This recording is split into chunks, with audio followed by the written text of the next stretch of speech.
विधायक मुख्यमंत्री चुन लेते हैं। लेकिन सिस्टम और सरकार गुजरात में 17 लाख बेरोजगारों से जुड़ी भर्ती परीक्षा पारदर्शी तरीके से कराने में फेल रही। तभी तो गुजरात में रविवार को जूनियर क्लर्क की भर्ती परीक्षा रद्द करनी पड़ी। भर्ती परीक्षा कराते समय सरकार कहती है कि हमारी नजर है, लेकिन उसी नजर को काटकर पेपर माफिया बेरोजगारों की नौकरी के सपने लीक कर देता है। आपाधापी, धक्का मुक्की, लाचारी, मजबूरी, इन सब को मिलाकर एक शब्द बनता है, वो है बेरोजगारी। उसी बेरोजगारी में अगर पेपर लीक ना होने से रोक पाने वाली सरकारी नाकामयाबी मिला दीजिए तो ये तस्वीर है गुजरात की।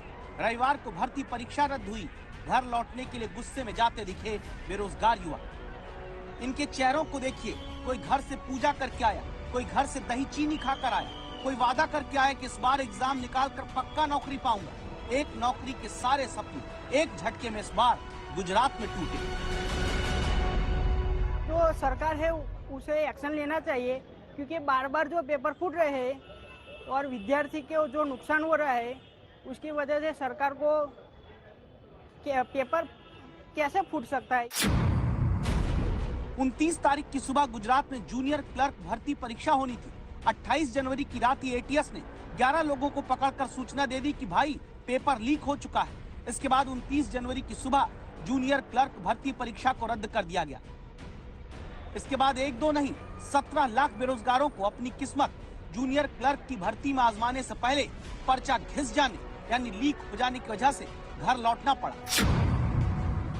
गुजरात में जूनियर क्लर्क के 3,350 पदों के लिए 17 लाख युवाओं ने फॉर्म भरा, यानी एक क्लर्क पद के लिए 507 बेरोजगारों के बीच फैसला होता। लेकिन पिछले महीने जहां विधायकों का चुनाव बिना किसी लीक के हो जाता है, वही व्यवस्था बेरोजगारों का नौकरी के लिए चुनाव कराने में फेल हो जाती है। तो बार बार पेपर लीक हो जाते हैं। कौन जिम्मेदार है? इसको तो सरकार जिम्मेदार होगी ना। गुजरात एटीएस दावा करती कि वो पहले से पेपर माफिया पर नजर बनाए थे। एटीएस दावा करती है कि गुजरात के रहने वाले 5 और अन्य राज्यों के 10 लोगों की गिरफ्तारी भी हुई। गुजरात में दावा तो ये भी हुआ कि पेपर सुरक्षित कराने के लिए 7,500 पुलिसकर्मी तैनात थे, 42 स्ट्रांग रूम बने थे, 100% सीसीटीवी कैमरों की निगरानी थी। पेपर सुरक्षित सेंटर तक पहुंचाने के लिए 939 रूट तय हुए थे। इन सारे दावों को धता बताकर पेपर माफिया ने गुजरात के बाहर से भर्ती परीक्षा का प्रश्न पत्र लीक करा दिया। सीधा सा सवाल है कि एटीएस की नजर पहले से थी तो पेपर लीक कराने वाले भी पहले क्यों नहीं रोके जा पाए।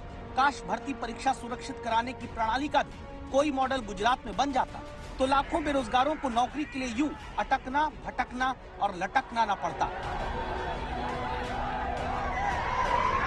गोपी घांघर के साथ सौरभ वक्तानिया, अहमदाबाद, आज तक।